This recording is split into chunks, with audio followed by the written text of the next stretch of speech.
All right, everybody. Wednesday, October 5th. It is chilly outside. It seems like fall has just punched everybody in the mouth with high winds, rain. Leaves are starting to change color. Maybe not on the West Coast, but this is Billy Ray Mitchell. I am in, where am I? Portsmouth, Rhode Island. And I am joined by our West Coast counterpart, Grayson Wimbish in Los Angeles. We are the Sons of Saturday, and we are presented by our friends over at Main Street Pharmacy. Your one-stop shop for everything you need, whether it be prescription medication, household needs, self-care, lotion, lip balm, which some of you are going to need when it gets a little nippy outside. But head on down to Main Street Pharmacy right on Main Street, where you are more than a number. You are a neighbor. Grayson, I see so we were doing like the reverse jinx thing with Coach Pry about his mustache. Clearly, the beard has not helped. My beard has not helped our football team win. So I'm trying to do my part. I did shave today. Clean slate. So that's what I'm doing. But my naked faced brethren, how are you doing in Los Angeles?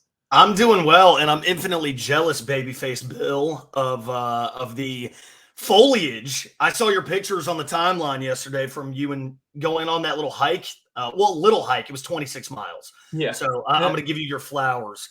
Thank you. Yeah, no, but I'm jealous because it's still hot here in LA, and the leaves don't change colors here.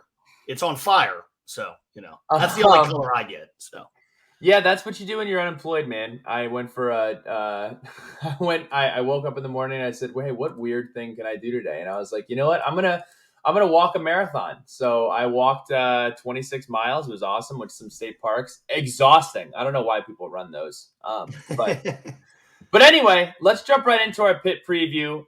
No Patrick Finn today. So Grayson, you are in Hokie history duty. So catch us up. Yeah, so Virginia Tech has played the Pittsburgh Panthers 21 times since 1993, dating all the way back to the Big East days. Currently, Virginia Tech leads the series 11-10 out of those 21 matchups. We've lost the last 2 years. Virginia Tech's last victory, as we all remember, came in 2019 in the pouring down rain. Hendon Hooker, we shut him out 28-0 in Bud Foster's final season as a defensive coordinator. The Panthers currently hold the longer winning streak. Keep in mind, we've only played them 4 times during that period of 2001 to 2012. So 4-game win streak goes to the Panthers. And then last but not least, traditionally, Virginia Tech does not play well in Pittsburgh at all. We are 4-7 up their way since 1993. A little bit about the game Saturday. For those of you who don't know, kickoff is at 3:30 p.m. Eastern, 12:30 p.m. Pacific at Acrisure Stadium. Used to saying Heinz Field. It's like Crypto Arena out here. It'll always be the Staples Center. Weather looks partly cloudy, so no real Mother Nature factor like last week against the Tar Heels. That's your Hokie history for the week. Yeah. Man, it'll never not be Pitt. Will never not be Heinz Field. Acrisure, after a quick Google, a financial technology and insurance company headquartered in Grand Rapids, Michigan. It's still Heinz Field. It's Heinz Field. But Virginia Tech has not lost at Acrisure Field yet. So that'll be an interesting chance maybe to turn the tables a little bit.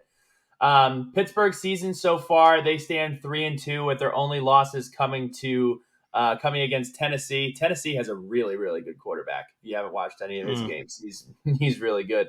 And then last week they had a huge upset at the hands of the Georgia Tech Yellow Jackets, stung in their home stadium by the Yellow Jackets, who recently parted ways with Jeff Collins. Coach Key, I believe, is their coach now, but Georgia Tech came into Pittsburgh and upset the Panthers. Now, let's talk a little bit about playmakers for Pittsburgh. But the best play that you can make in your week is a healthy play, and you can save some money on it. Head on down to Roots Natural Kitchen. It's over by the Hyatt, kind of over by McAdoo's, that area. And go the get Math yourself Empo as well. Yes, by the Math Emporium for you math folks. If you are looking for a salad, if I could compare it to something, it's similar to Kava. It's similar to Chipotle. It's similar to Moe's, but it's extremely healthy. You have a plethora of different choices. So head on down there and use code BEATPIT, all caps, for 20% off your order. You must order through the app, but we have a new discount for you every week. So go ahead and you'll get 20% off of your order. Before we jump into like the specific players on this team, I just want to say that Pitt is probably not getting nearly enough credit that they deserve. Pittsburgh lost a first-round quarterback in Kenny Pickett, who just played for the Pittsburgh Steelers and looked great for the Pittsburgh Steelers. And they lost arguably the best and most sought-after wide receiver in college football in Jordan Addison.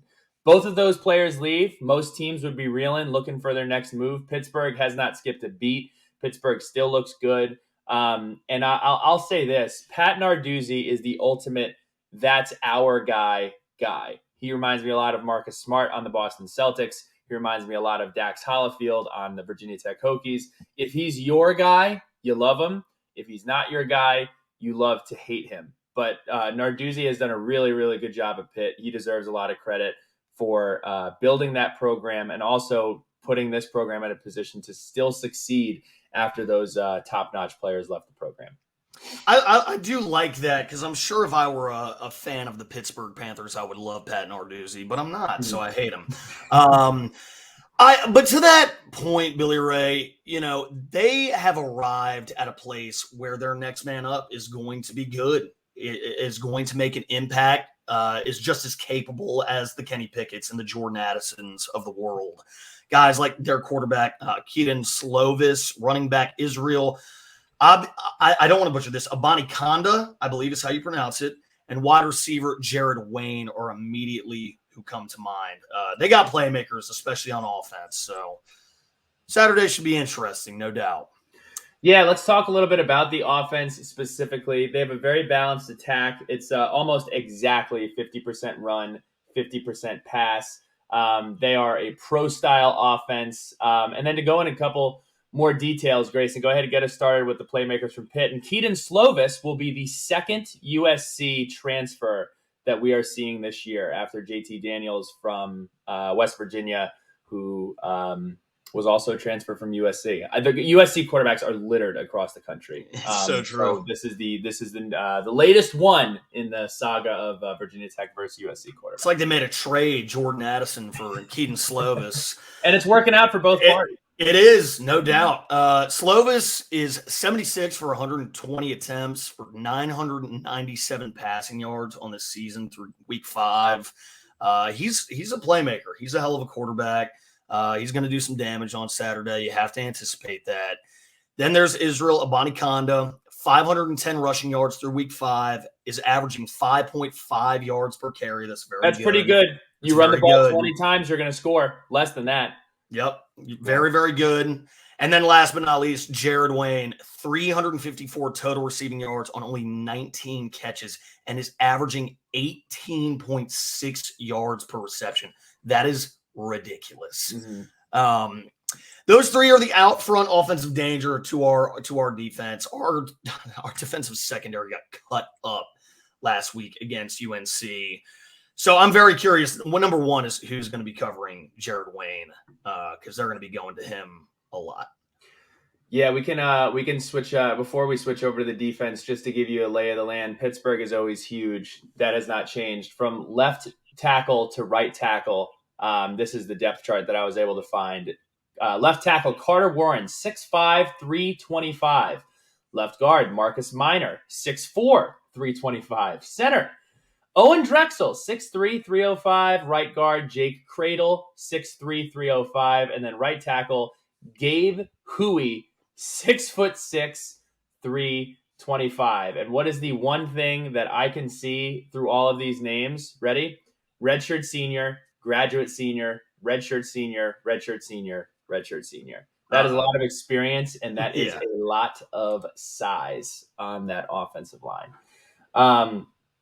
Swapping over to the defense, Pittsburgh runs an aggressive 4-3 defense. And when I say aggressive, they are blitz heavy, very, very similar to the mentality of a Coach Foster. Coach Narduzzi coaches him up. That's his defensive style. Really, really, really aggressive, really, really stout. The one player that I really have been paying attention to these last couple of years is Kalijah Cansey. He's a junior tackle. He's the second leading TFL getter in the ACC, and he is top 10 in America. That's a big boy right in the middle. Again, this offensive line is going to have their hands full with this front from Pittsburgh. Absolutely. Also notable on the defense is Sir Voce Dennis. What a cool name. These names. They got These names. All ACC names. Seriously. Sir Voce Dennis, no pun intended, is a pit bull.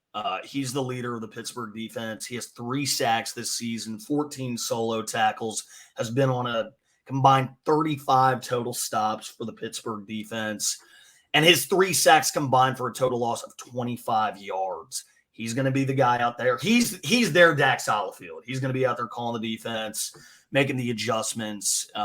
He's going to do some damage as well, kind of their bell cow over there on the Pittsburgh defense. Yep, and then a couple of names. I mean, I'm sure some of these names are. We talked about all the turnover going on at Pittsburgh. We talked about Kalijah Cansey in our preview from last year. We talked about Habakkuk Baldonado, 6'5", 260 redshirt senior defensive end. Pretty sure he's from Italy. But a lot of these names you are going to recognize from years past. We say all of this to say, though, last week, Georgia Tech, who has sucked all season, rushed for 232 yards against Pitt in Acrisure Stadium. This comes after Georgia Tech was held under 75 yards rushing versus both Clemson and Ole Miss. So hands up in the air. I have no idea what's happening. But, if Virginia Tech would like to show some offense, maybe here's an opportunity to start. Real quick, what I'm going to be watching for, I'm going to be watching for any type of improvement or creativity from the offensive side of the ball. Literally show me anything, please. Yep. That's all I'm looking for. Another couple questions. Will Malachi Thomas play? Apparently, Malachi Thomas has been participating in practice this week. I am very much of the, I'm almost to the point where I'm like, look, can we redshirt this guy, get him ready for next year? Because again, and I cannot say this clearly, like the offense working versus not working is not contingent on Malachi Thomas coming back. No. It's not. There are too many issues. As much as I would love to see him play, I want to make sure he's 100%, especially, I talk about this every year when we play at Pitt. Pitt Panthers Stadium is home to a high school football team on Friday, a college football team on Saturday, and an NFL team on Sunday. It is not the Garden of Eden of turf fields or well-kept Pasadena grass. It is not. So that's just something to keep in mind. And then I guess my last question would be, how can we get the tight ends involved all off season long? This is going to be a great tight end attack. And we just have not seen it. Blumrick hasn't really seen the ball. Gallo, Deulis, Daquan Wright. How can we get these guys involved with the offense? Now, if you're a student in Blacksburg, here's what you should be watching for. You should be making sure that you have a place to live. You have a place to rest your head at night. You have a place to do your homework and study at next year. The Edge is the premier place for you to live. They are now accepting applications from 2022 to 2023. It is right across from Virginia Tech campus, very close to Waffle House. You can literally get up at like 2 a.m. and say, you know what, I could go for some waffles. I could go for a all-star special or some coffee. You can walk right over to Waffle House, walk to campus, close to downtown. Everything is included. That is your utilities, your water, your heat, your lighting. It is all baked in, and it is also fully furnished. We always talk about Billy Ray's moved from place to place, and Billy Ray keeps having to buy, bedside tables or, get like little stuff to put his keys on and stuff because he keeps changing his house. Well, if I move in somewhere that has all that stuff, I'm going to save a lot of money. Maybe I'll end up living at the Edge. No, I won't do that. But sons of saving money. Saving money is good. Saving money is smart. You can apply today at vtcampusedge.com. or text VT-EDGE to 540-202-1638. Grayson, anything you're specifically looking out for in this game aside from any type of offensive improvement? Yeah, I mean, you said all of it with the offensive improvement. Defensive secondary, please. I mean, just after the UNC game last week, definitely concern there. We have a lot of guys who have a lot of experience who are getting torched. Armani Chapman, Breon Murray did not have their best day out last Saturday. We put in DJ Harvey later in that game. I'm very curious as to who's going to be on the field in defensive secondary and if we're going to be able to stay at home at all. Yeah, keep in mind too. Last week, for those of you who may have forgotten, Jalen Stroman was out for the first half, so there was a lot of rotating going on after his targeting call. But yeah, that room seems to be a little bit of a work in progress. I liked what I saw from Mansour Delane.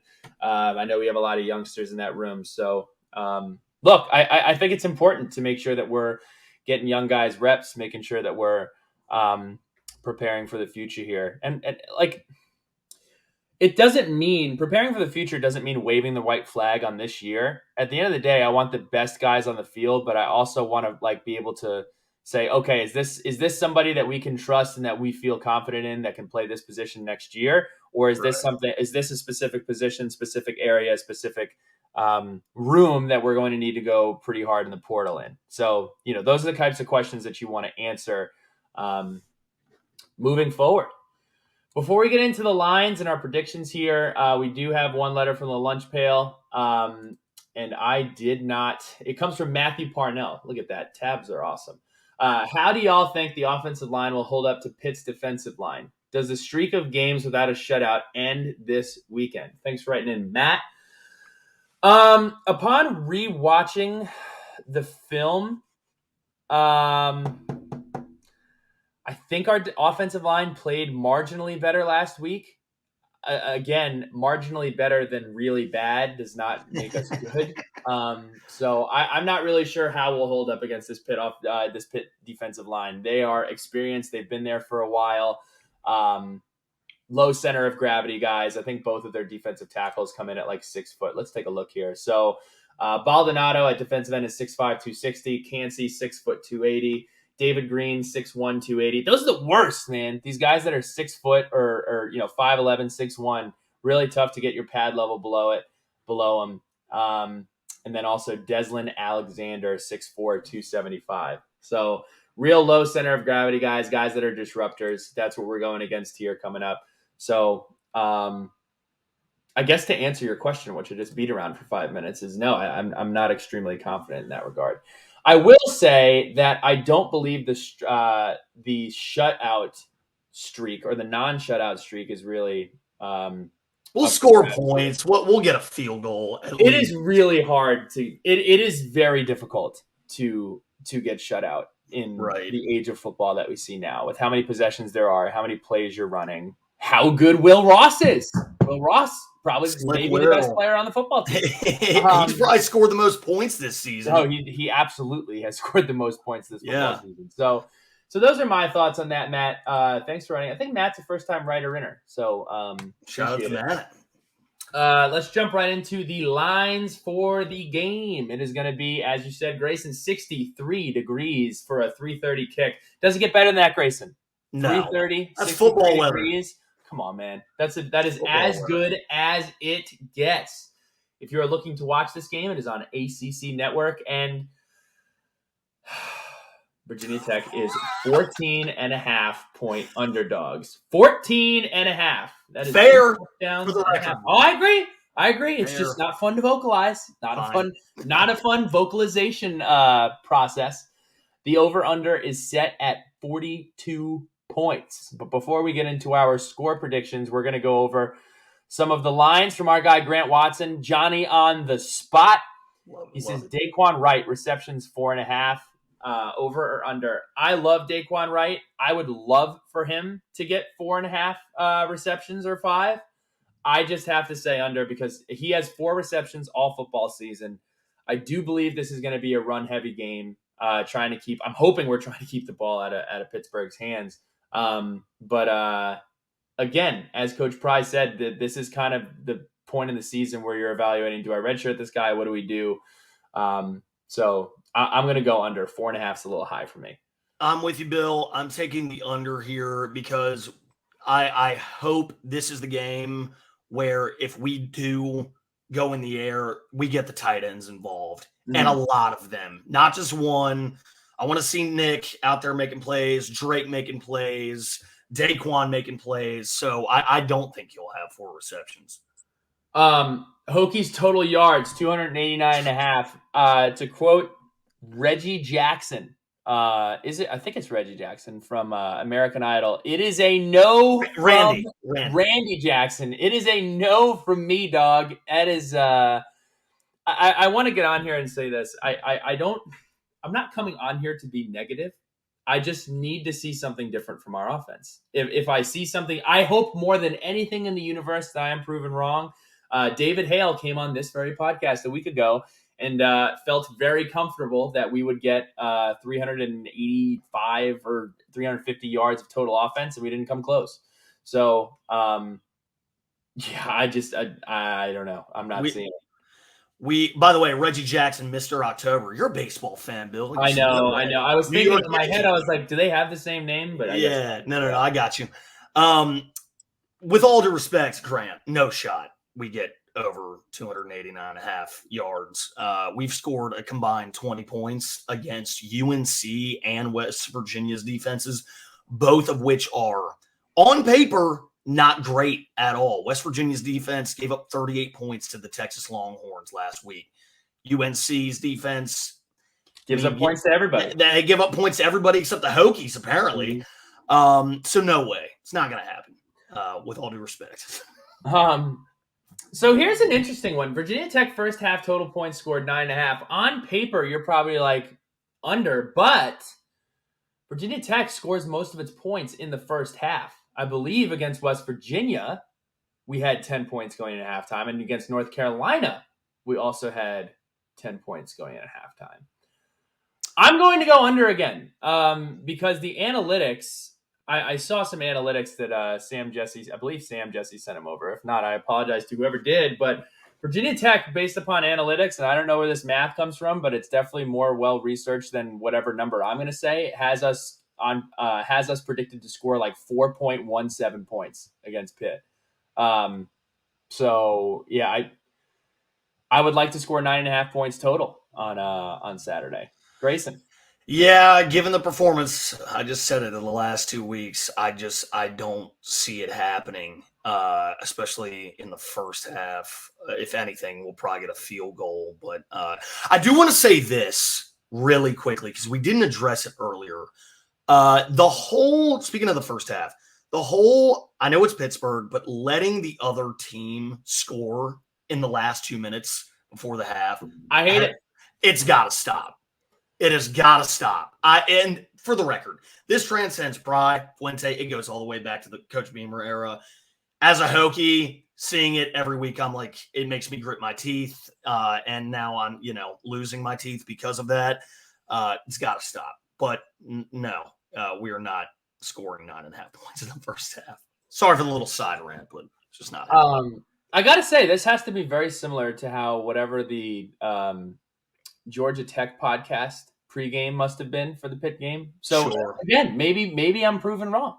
Maybe we pulled the cat out of the hat. Prediction. I'm going to go. Look, I've picked us to win every game up until this point. I picked us to win 9 games. I've been wrong sometimes. But I'm going to try to stop being wrong as often. I'm going to go Virginia Tech 10, Pittsburgh 24. I think Pittsburgh is not just from a talent perspective, from a coach having been there for a long time, inserting his culture, his expectations, his scheme, his everything else. They're just in a very different place than we are right now. And you're not going to sneak up on them because they just laid a big old egg at home against Georgia Tech. So I'm going to go Virginia Tech 10, Pittsburgh 24. I like the 10 points for the Hokies. I don't see us scoring more than that. I have no reason to think that we will, if I'm just being honest. I'm going 38-10, Pittsburgh. I think the first half will keep it interesting. It might it might be like 17-3 at the half, and then in the second half, the floodgates will open up. And I know I totally acknowledge that they allow Georgia Tech to run all over them. But historically, this game is just a defensive nightmare for the Hokies. They match up very well against us on the defensive line, on the offensive line. It's a game of matchups. And so offensively, they're going to cook. Defense, they're going to cook. So, yeah, I think it's going to be an emphatic win for the Pittsburgh Panthers. No question about it. I do want to, as we wrap here, this was a quick one. Very, very lunchable Snapchat. Very lunchable podcast today. I want to extend a shout out to the women's soccer team who is headed to Miami today. Been doing a great job. Look, 2 weeks in a row, Athlete of the Week coming from the women's soccer team. They're doing great. They entered the coaches poll, ranked number 24 in America. So looking forward to them hopefully continuing to climb that ladder. We also have men's basketball and women's basketball content coming your way. Man, Media Day coming up for both of them. Well, Media Day actually just happened. Media Day happened yesterday. And, so I'm not sure if Media Day happened for the women's team. I know it happened for the men's team yesterday. And I have to find this quote before we go. I was talking about Charlotte when they go to ACC. Oh, okay. So you're right. So that's Media Day coming has up. not happened yet. I was talking about Media Photos. Day. Yes. So I want to talk about a quote that came from Darius Maddox. I'm going to go ahead and read it to you all. They basically asked Darius Maddox about his time in Blacksburg. And he said, quote, honestly, and I'm not going to sit here and act like it was a breeze in my head the whole time, because my freshman year, it was like a shock. Coming from Oak Hill and expecting to be playing, but then I had to be realistic with myself. I wasn't ready physically. I wasn't doing things that would lead me to be a pro, just showing the timing and coming to practice. Even sometimes during my freshman year, I would miss some workouts and stuff, talking with the staff and having them be brutally honest with me. Sometimes it hurt, but to really change and grow up, you got to accept things for what they are. That is just a piece of his quote. You can go ahead and you can check out the rest of it. There's a video for it. But I just want to say what a testament and example of the type of character that Darius Maddox has in the age of the transfer portal, in the age of pounding sand and burying your head and being upset. This is a player who is very talented, came from a very talented high school. And this staff, there are going to be times in your life when you come to different forks in the road, whether it be about responsibility, getting stuff done, making decisions, changing the way that you look at things. And he was given honest feedback from his coaching staff. And I'll quote a former coworker of mine, Sarah Louise Boland, who would always say that feedback is a gift. Sometimes people take feedback and they look at it as being attacked, being put down, being, singled out. Shout out to the coaching staff for being honest, and shout out to Darius Maddox for being in a position and a headspace to apply it. And look where he is now. If you're following college basketball, if you're getting ready for this season, you know who Darius Maddox is. Darius Maddox blossomed last year during the ACC tournament. He had a huge shot against Miami towards the end of the regular season. So that was one of the best things I saw all week, and I just wanted to tip my cap to him and tip my cap to the coaching staff. Man of few words, Darius Maddox. Silent killer. Doesn't say a whole lot, but that was really cool to hear him say that. Lastly, before we wrap this one out, Bill, what are your thoughts on the new basketball uniforms?